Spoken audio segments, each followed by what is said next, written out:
Once upon a time, the gods, with their overwhelming kindness, gave the gift of free will to the world. With their newfound abundance of opportunities, the gods' children began to fight in what is now dubbed the Great War. The conflict lasted for hundreds of years, with no clear victor in sight. There was no victory, only loss, sorrow, and chaos. Realizing their mistakes, the kingdoms held a council, drafting a coalition agreement to prevent such destruction in the future. This alliance became known as the Shield, and under the protection of this aegis, a new era of peace spread across the land. Elves, an ancient race with the gift of near everlasting life. With their intellect and foresight, they prophesied the impact the Great War would have on the earth if it continued. A bleak world where none could thrive. Dwarves, unrivaled craftsmen, residing within wealthy underground cities, their knowledge of modern technology, from architecture to smithing, has no equal. Gold speaks volumes in their society, for no deed comes without a price. Witnessing the widening cracks in the earth, they agree with the elves of the darkness looming in the future. Dakin, those who rule the sky. Descended from an almighty clan of dragons, and driven by their desire to be free, they fly among the kingdoms with watchful eyes. After witnessing the destruction the war had created, they were the first to sign the agreement, desperate to end the war. Varia, lithe water dwellers. Fast and agile in the seas, they specialize in search and transportation. They were the first to feel the repercussions of the war.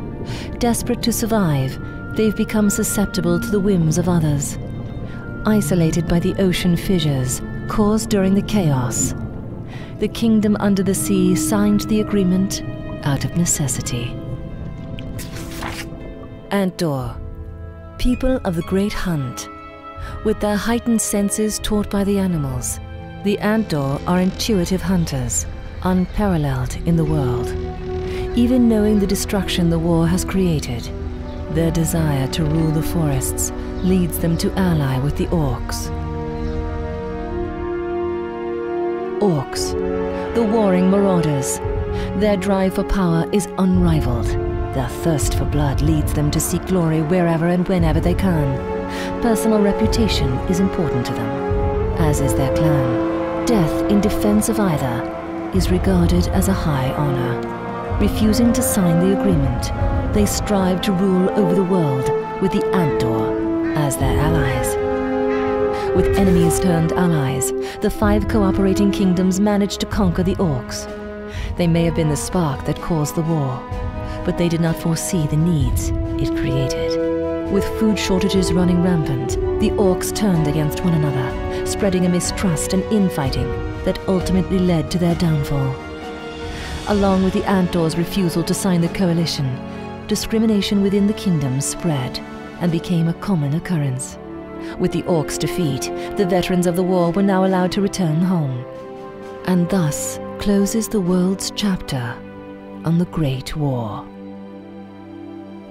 Humans, not as strong as the orcs, nor as intelligent as the elves, not as advanced as the dwarves, and unable to fly like the Dakins. They are unexceptional and the most short-lived among all races. So why are the humans chosen to determine the fate of the world? The power isn't within the human race itself, but within its bloodline. Guardians of nature, blessed by the gods, with the power to nurture all plant life.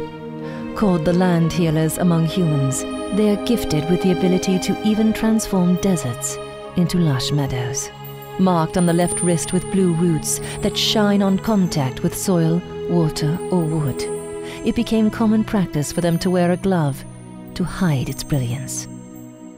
In the small town of Austin dwells Hector, a man descended from the land healers and a retiree from the Human Council in anti-war. Seeking to lead a calm and peaceful life, he found it with Rizelle, a kind and caring woman. From their marriage came 2 beautiful children, twins of the land healer bloodline. Their names are